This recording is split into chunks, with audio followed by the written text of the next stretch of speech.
Assalamualaikum warahmatullahi wabarakatuh. Baik teman-teman, hari ini kita sudah sampai pada pertemuan yang ketiga. Bu Erni hari ini akan membahas mengenai teknik sampling. Perhatikan ya, teknik sampling merupakan proses pemilihan jenis sampel dengan memperhitungkan besarnya sampel yang akan dijadikan sebagai subjek atau objek penelitian. Nah, pemilihan sampel ini harus bersifat representatif. Artinya, sampel yang diambil mewakili populasi baik dari karakteristik maupun jumlahnya. Teknik sampling dibagi menjadi dua secara garis besar, yaitu probability sampling dan non-probability sampling. Kemudian untuk probability sampling itu sendiri ada simple random sampling, kemudian ada stratified random sampling, kemudian ada cluster sampling. Nah, untuk stratified random sampling itu sendiri dibedakan menjadi dua, yaitu ada disproportionate stratified random sampling dan proportionate stratified random sampling. Kemudian untuk non-probability sampling itu ada 5, ada sampling purposive, sampling kuota, sampling accidental, sampling jenuh, dan snowball sampling. Kita masuk ke probability sampling. Nah, di situ ada kata-kata probability atau peluang. Apa maksudnya? Maksudnya adalah pada probability sampling ini setiap elemen dalam populasi memiliki kesempatan atau peluang yang sama untuk diseleksi sebagai subjek dalam sampel. Nah, kemudian probability sampling terdiri dari yang pertama, yaitu simple random sampling. Simple random sampling ini disebut juga dengan teknik sampling secara acak. Setiap individu dalam populasi memiliki peluang yang sama untuk dijadikan sampel. Nah, ini syaratnya adalah anggota populasi dianggap homogen, artinya mereka memiliki karakteristik yang sama. Kemudian, cara pengambilan sampel bisa melalui undian. Kemudian sampling ini memiliki bias terkecil dan generalisasi yang tinggi. Nah, biasanya banyak digunakan dalam penelitian sains. Tekniknya bisa dilihat pada gambar ini ya. Jadi cara mudah dalam simple random sampling, kita susun sampling frame-nya. Misalnya populasinya ada 100 orang. Nah, 100 orang itu kita nomori dari 1 sampai 100. Nah, kemudian misalnya dari 100 orang itu kita mau mengambil 30 orang saja sebagai sampel. Maka 30 orang ini bisa diambil melalui undian. Jadi kita membuat penomoran dari 1 sampai 100, kemudian diacak, kemudian dipilih sebanyak 30. Nah, dari 30 itu dibuka nomornya. Angka berapa saja yang muncul yang akan menjadi sampel. Nah, jadi sebenarnya caranya mudah ya, cuma namanya saja yang terdengar di telinga kita mungkin agak sulit. Simple random sampling. Dari populasi 100 orang diambil 30 orang misalnya sebagai populasi, maka 30 orang itu bisa diambil dengan cara undian atau dengan sistem bilangan random. Nah, kalau dengan undian mungkin kalian sudah sering mendengar. Cuma bagaimana dengan sistem bilangan random? Nah, dengan sistem bilangan random itu dari 100 orang yang diberi nomor tadi diambil 30 orang. Nah, angka 30 orang itu diambil dari tabel bilangan random.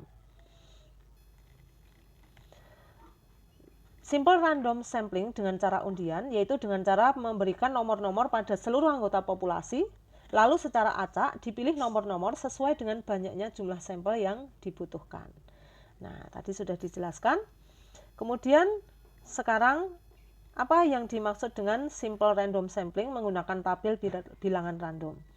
Nah, untuk menggunakan tabel bilangan random ini, jika kita mengambil misalnya 30 sampel, maka nomor dari 30 sampel itu diambil dari tabel bilangan random.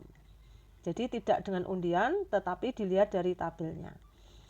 Yaitu menggunakan tabel bilangan random atau bilangan acak, yaitu suatu tabel yang terdiri dari bilangan-bilangan yang tidak berurutan. Secara prinsip, pemakaiannya adalah dengan memberi nomor pada setiap anggota populasi dalam suatu daftar. Tadi sudah saya sampaikan, kita membuat sampel frame-nya, anggota populasinya diberi nomor dari 1 sampai 100 misalnya, jika populasinya 100. Selanjutnya dipergunakan jumlah digit pada tabel acak dengan digit populasi. Nah, tabel bilangan random itu seperti ini. Tabel bilangan random dari 1 sampai 100 ini sudah tersusun acak. Jika kita ingin memilih sebanyak 30, maka kita bisa memilih dari ke kanan atau bisa juga ke bawah. Misalnya kalau ke bawah nomor yang terpilih adalah nomor 1, 11, 21, 31, 41 dan seterusnya. Kemudian nomor berikutnya sampai terambil sebanyak 30 sampel.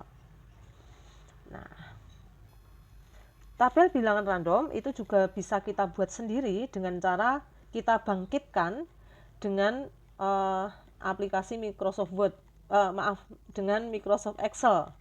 Nah, kalau dengan Microsoft Excel kita bisa membangkitkannya dengan sama dengan, kemudian range between, kemudian dari angka 1 sampai 100. Nanti akan muncul bilangan random yang diinginkan. Nah, sekarang selanjutnya yang kedua adalah stratified random sampling. Apa bedanya dengan simple random sampling? Stratified di sini berarti sudah ada pengkelasan ya, ada stratifikasi. Stratified random sampling ini digunakan untuk mengurangi pengaruh faktor heterogen dan melakukan pembagian elemen-elemen populasi ke dalam strata. Jadi, stratified random sampling ini bisa digunakan jika sampelnya itu sedikit heterogen atau berbeda-beda. Sehingga karena heterogen maka kita kelompok-kelompokkan. Nah, kalau simple random sampling tadi kan homogen ya populasinya. Nah, sekarang ada pengaruh di situ, ada heterogen atau berbeda-beda, sehingga dari masing-masing strata itu nanti dipilih sampelnya secara random sesuai dengan proporsinya. Nah, misalnya seperti ini. Sampling ini banyak digunakan untuk mempelajari karakteristik yang berbeda. Misalnya di sekolah ada kelas 1, kelas 2, dan kelas 3. Atau ada responden dapat dibedakan menurut jenis kelamin, misalnya laki-laki dan perempuan. Jadi dalam stratified random sampling ini ada pengkelasan. Tidak langsung dipilih semua tapi dikelompok-kelompokkan sesuai dengan karakteristik yang sesuai atau yang mirip. Keadaan populasi yang heterogen tidak akan terwakili bila menggunakan teknik random sampling seperti sebelumnya. Karena hasilnya mungkin satu kelompok terlalu banyak yang terpilih menjadi sampel daripada kelompok yang lain. Nah, caranya bisa dilihat pada gambar berikut. Misalnya kita ingin melakukan penelitian kadar timbal dari air mineral. Nah, misalnya air mineral itu ada 3 merek. Merek A, merek B, merek C. Maka air mineral itu dikelompokkan sesuai dengan mereknya. Merek A populasinya ada 300, merek B ada 300, merek C ada 300. Nah, masing-masing sampel yang sudah dikelompokkan itu kemudian dipilih secara acak. Misalnya sampel A dipilih 50, sampel B 50, sampel C juga 50. Nah, mengambil 50 itu dilakukan juga secara acak. Jadi perbedaannya hanya pada pengkelas-kelasan ini. Nah, kemudian kadang stratified random sampling itu anggota populasinya berbeda-beda. Nah, kalau di contoh sebelumnya ini anggota populasinya sama, yaitu 300 semua. Nah, kadang anggota populasi dari masing-masing merek itu berbeda-beda. Misalnya merek A 600, merek B 300, merek C 100. Nah, ini total ada 1000. Ada 1000 anggota populasi.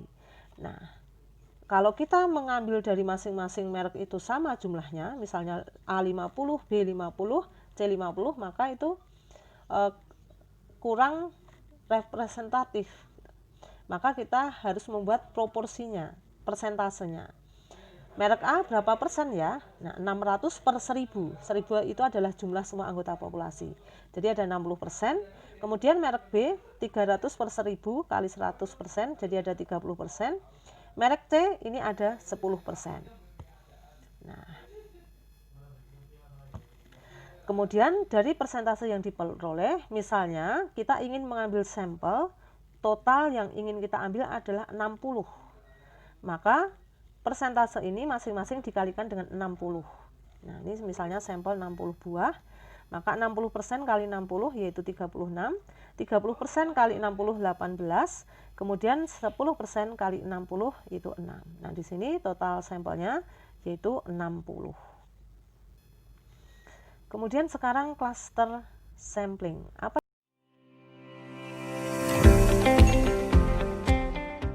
cluster sampling ini disebut juga dengan area sampling atau gugus sampling. Cluster sampling ini digunakan jika objek yang akan diteliti sangat luas, sehingga populasi biasanya berada dalam gugus atau kelompok-kelompok tertentu. Anggota gugus atau kelompok mungkin saja tidak homogen atau tidak sama karakteristiknya. Misalnya akan diambil populasi seluruh guru SD di Kota Bogor. Nah, Kota Bogor ini wilayahnya sangat luas. Maka pengambilan sampelnya dengan cara membagi wilayah Kota Bogor ke dalam 6 wilayah. Misalnya kecamatan. Kemudian dari masing-masing kecamatan diambil perwakilannya. Jumlah sampel tiap kecamatan diambil secara proporsional. Nah, ini adalah cluster sampling. Jadi bedanya cluster sampling ini biasanya dikelompokkan menurut area. Karena apa? Karena areanya sangat luas. Nah, contohnya jika anggota unit sampel itu misalnya dalam satu wilayah kota, maka dari kota itu dikelompokkan menurut kecamatan-kecamatan. Nanti dari kecamatan kemudian diambil masing-masing sampelnya. Nah, contohnya ini ya, dari satu wilayah yang besar dibagi menurut kecamatan misalnya. Nah, kemudian dari situ masing-masing diambil sampelnya secara proporsional.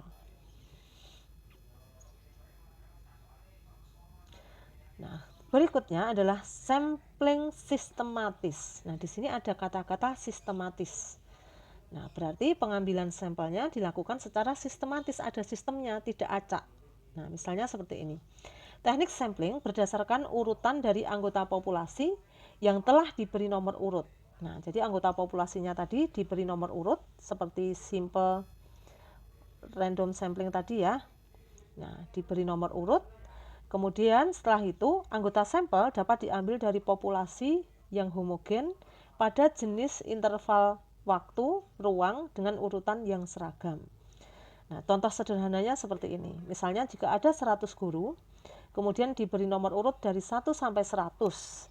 Nah, pengambilan sampelnya dapat dilakukan secara sistematis. Misalnya, kita mengambil berdasarkan urutan nomor genap saja atau urutan nomor ganjil saja. Nah, itu sistemnya berarti genap atau ganjil. Jadi bukan secara random. Atau kita bisa juga mengambil misalnya angka kelipatan 5.